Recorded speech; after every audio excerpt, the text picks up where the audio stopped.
The NASCAR Cup Series heads to Homestead Miami Speedway, and we see pure domination from Kyle Larson and a little bit of controversy near the end of the race. What's going on, guys? It's Daniel, and welcome back to our video. I just got done watching the NASCAR Cup Series race from Homestead Miami Speedway, the Dixie Vodka 400. We got some stuff to talk about from the race. Let's go ahead and talk about it. So, before the green flag dropped in today's race, a couple drivers would have to drop at the rear of the field, Todd Gillen and Corey LaJoie for unapproved adjustments. So at the start of the race, you have William Byron lead the field from the outside and Christopher Bell on the inside, and William Byron was able to clear Christopher Bell and was able to lead the first lap. There's some great racing early in the race, and then all of a sudden, the dominant car of the day, Kyle Larson, would get up to second on lap number 5. Larson reeled in William Byron by lap 27 of the race, and he passed William Byron for the race lead. Kyle Larson took the race lead.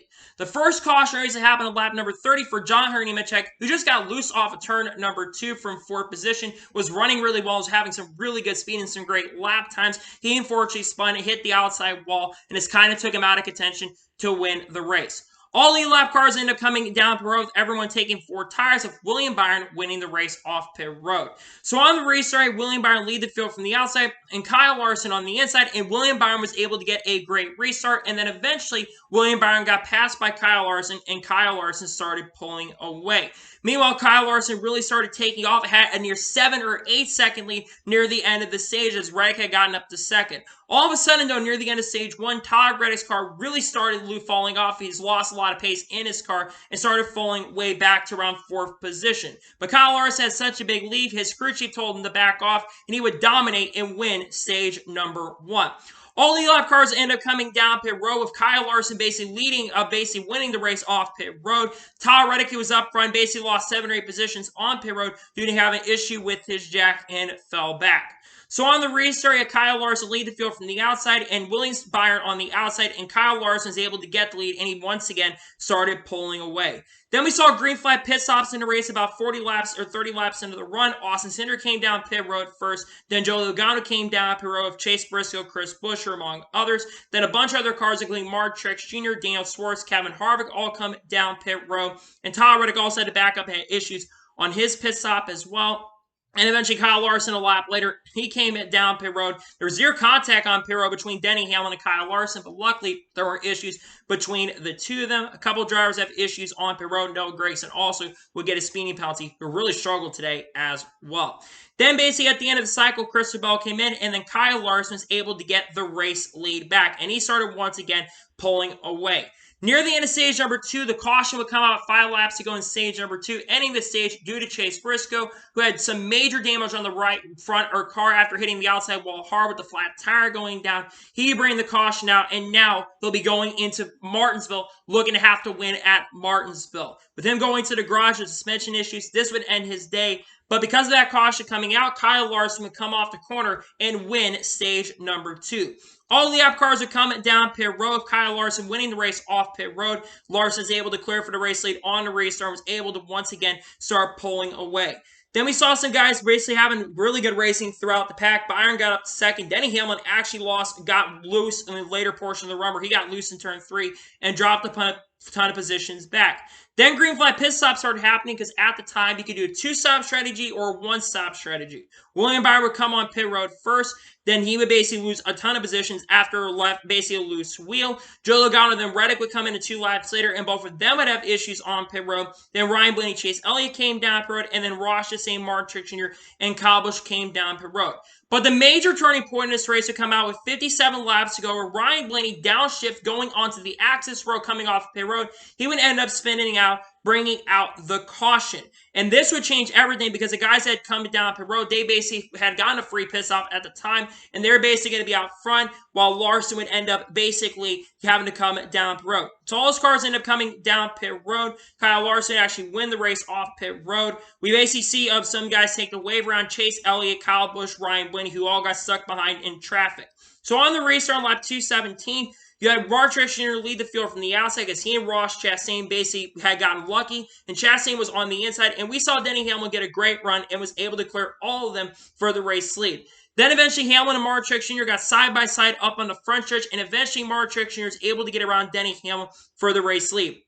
Meanwhile, Kyle Larson's car all of a sudden really started coming into play once again, like it had all day. His car came in on the long run, and eventually got by Denny Hamlin for third, and then eventually he got by Kyle Larson for second, and Kyle Larson got around Chastain for second. It started driving up to catch Martin Truex Jr. He was about a second half away, and then another major turning point happened with 23 laps to go, where the final caution of the race would come out for Tyler Reddick. Tyler Reddick spun off of turn number 2, just got loose after not having a really good day. And unfortunately, Tyler Reddick hit the inside wall really, really hard after looking like one of the threats to win. He unfortunately fell out of the race with damage on the inside, and that would be the final caution of the race. All the lap cars have come down pit road with around 21 laps to go. Martin Truex Jr. coming down to pit road. All of a sudden, a major turning point once again happened in this race where Martin Truex Jr. got hit by Kyle Larson on pit road. But I'll say this when it comes to the incident. Basically spun out and he would drop to 19th because of this. Martin Truex Jr. blamed Kyle Larson for the incident at the time, but looking at the incident, Martin Truex Jr. turned in really, really late, and Larson had nowhere to go. If Larson backs off, he's going to get in the rear by Ross Chastain. So in my opinion, he really turned in way too late. That's on Martin Truex Jr. Luckily, everyone was okay after that because that could have been extremely dangerous. Luckily, everyone was okay. That 100% was on Martin Truex Jr. He really didn't turn to left. I don't understand what he was doing. It seems like he was trying to slow down and basically could have screwed Larson up. But luckily, nothing happened.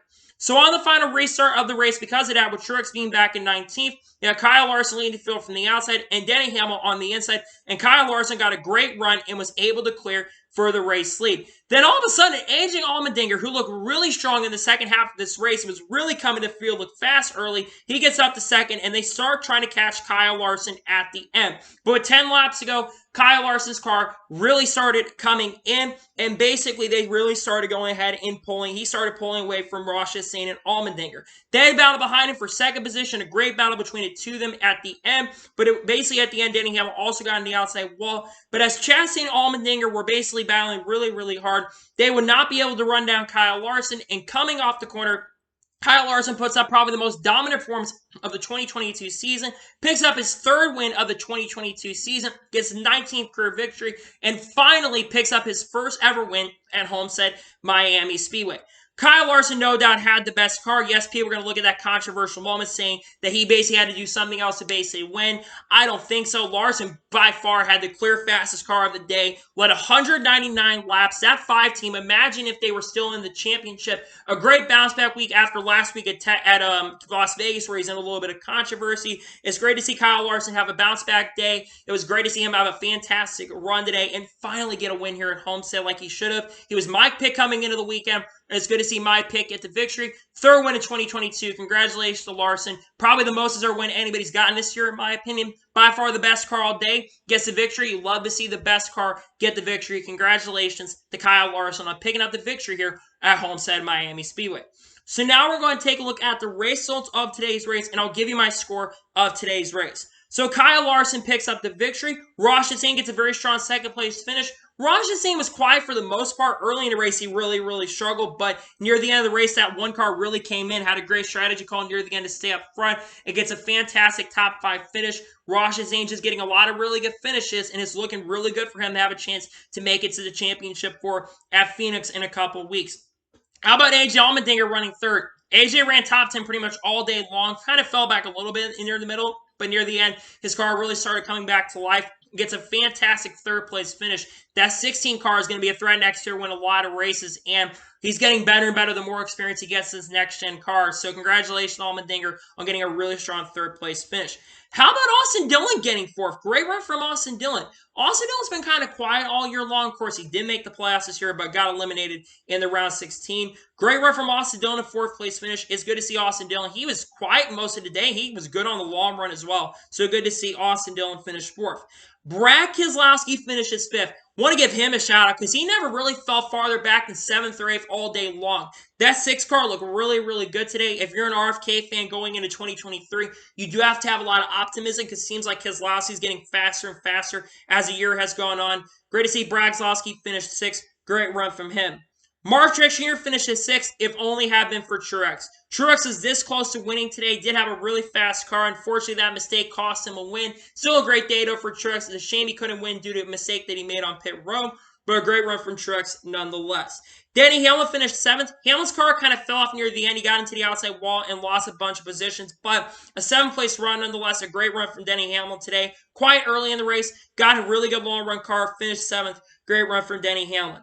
Kevin Harvick finishes 8th. Good run from Kevin Harvick. Kyle Busch with another top 10 finish. I'm telling you, Kyle Busch near the end of the season, it's ending better than it definitely started the last of the playoffs. Great run for Kyle Busch at the end. He finishes 9th. And Daniel Suarez finishes 10th. Good run from Daniel Suarez. Another top 10 for the 99 team. Christopher Bell, who looked he kind of struggled most of the day. He finishes 11th. William Byron, who was one of the fastest cars early, just near the end of the race, the car kind of fell off. He finishes 12th. Chris Buescher saw a top 15 run in 13th. Not bad for him. Chase Elliott, who would probably had a top 6 or 7 car most of the day, unfortunately due to that caution coming out for Ryan Blaney's spin, that took him out of contention to basically get a really strong run. He finishes 14th. Tuck Brayfarelli, who really had a top 5 car in my opinion, who could have gotten a top 5 finish, he finishes in 14th. Ricky Stenhouse Jr., very solid top 15 finish. Stenhouse's car on the long run especially was really, really good today, but he never just could get up front on the speed on the short run. He finishes 15th. Michael McDowell, solid run for him. He finishes in 16th. Ryan Blaney, after his spin, took him out of contention to win. He finishes in 17th. Joey Logano finishes 18th. He's locked in the next round, so it really doesn't matter. Austin Cindric finishes in 19th, and finishing 20th is Harrison Burton. Eric Almirola finishes in 21st. Ty Gibbs, who was strong early in the race, the car just never came in at the end, though. He finishes 22nd. Corey LaJoie finishes 23rd. Cole Custer finishes in 24th. Another just bad run from Cole Custer. Noah Gragson finishes 25th. I'm very disappointed in Noah Gragson, not going to lie, because I know that coming this, I didn't think he was going to win, but I thought Gragson was going to be a threat today, and he just was never a threat today. He was just extremely disappointing. He finishes 25th. Tough rate for him. Ty Dillon finishes 26th. John Hunter Nemechek, who looked really strong early in the race, of course, substituting for Bubba Wallace, who, of course, is out this past weekend due to being suspended for this weekend at Homestead. He probably would have had a top 5 car, if not a win, if not for the car just falling off. He finished 27th. Justin Haley looked really strong early, had a flat tire early in the race and came down pit road. He finishes 28th. Landon Castle finished 29th, and finishing 30th is Eric Jones, who I thought was going to be a little more of a threat than he was today. That 43 car was just horrendous. Todd Gillen finishes in 31st. J.G. Lee finishes 32nd. B.J. McLeod finishes in 33rd. 34th for Cody Ware. 35th for Reddick after crashing out. And finishing 36th position is Chase Briscoe. So now, we'll take a look now here in just a second. Let's go ahead and take a look at the playoff standings after this weekend's race here at Homestead, Miami Speedway. So now, let's take a look at the playoff standings. So after this weekend with one race to go in the round of 8, here's how the playoff standings look. So Ross Chastain is currently 19 points above the cutoff line in second position. Joey Logano, of course, after winning last week at Vegas, he's locked into the next round. Chase Elliott is third in the points, 11 points above the cutoff line. And currently, William Byron holds the last position, 5 points above the cutoff line. Denny Hamlin's 5 points below. Ryan Blaney is 6th, 18 below. Christopher Bell is 7th points, 33 below. And then Chase Briscoe is 8th, 44 below. I think the only one that can make it in on points right now is Denny Hamlin. Ryan Blaney's in a must-win situation. Christopher Bell is obviously in a must-win situation. And Chase Briscoe is in a must-win situation. So now, let's talk about the overall race as a whole. And I'll give you my score of today's race. Was this race a dominating race by Kyle Larson? Yes, absolutely. But I've seen a lot of people on social media, especially really frustrated with this race, and I really don't know why.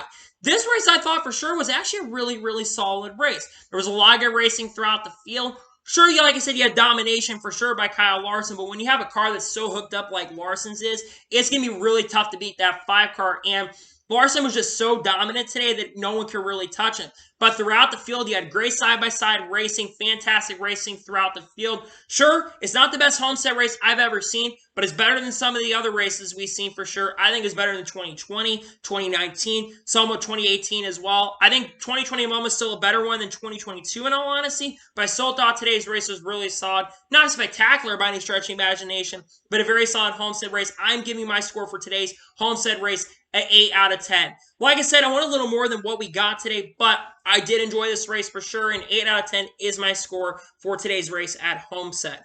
So anyway, that is going to be it for today's NASCAR Cup Series race review from Homestead Miami Speedway. I want to thank you guys for watching. Please like and subscribe to the channel, notifications on so you be notified when a video does go live on my channel.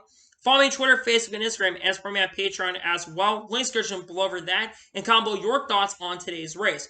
What are your thoughts on today's race at Homestead? Let me know below. Let me know your score in the comments below, and congratulate Kyle Larson on winning at Homestead. Let me know your thoughts in the comments below.